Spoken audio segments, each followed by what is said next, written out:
Naħsbu għal-futur u mhux biss għal-flus. Dan kien l-appell li għamlet l-Għaqda flimkien għall-ambjent aħjar fid-dawl tal-iżvilupp li qed isir f'pajjiżna u l-ħarsien tal-ambjent.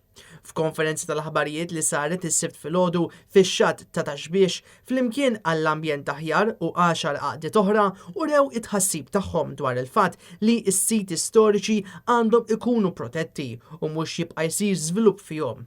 Barra minn hekk saħqu li jeħtieġ li nożu l-veduti Maltin, iżda aktar ma jgħaddi żmien dawn aktar qed jonqsu għaliex il-bini dejjem qed jiżdied u dan l-iżvilupp qed ikollu impatt katastrofiku fuq pajjiżna.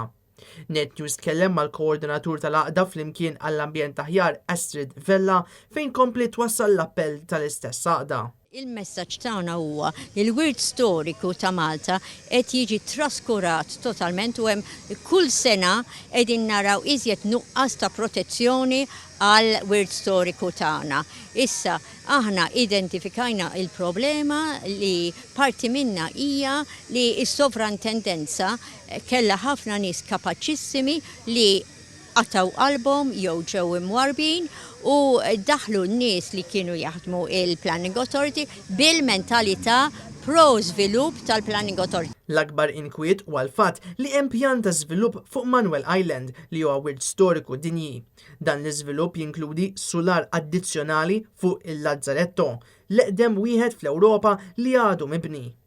Barra minn hekk hemm pjanijiet sabiex jinbnew 300 appartament, ħwienet, ristoranti u kif ukoll lukanda Forti Manuel.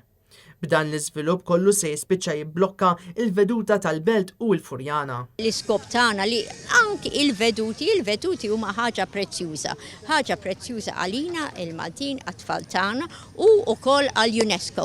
Din iż-żona kollha hija Area of High Landscape Value. Vuol ma tistax titfa' binja ġol-ġnien tal-gżira għax it-transport Malta ifet li għandha btit tibni restorant u ħanut hemm minn sa fej il-Lands Authority jgħaddu parti minn ġnien pubbliku lil-transport Malta għal restorant. Fej qatt il-Transport Authority daħal fil-catering. Il-UNESCO qed tisħaq sabiex ikun hemm protokolli ċari tal-kobor tal-bini sabiex ikunu protetti il-veduti preżenti f'pajjiżna.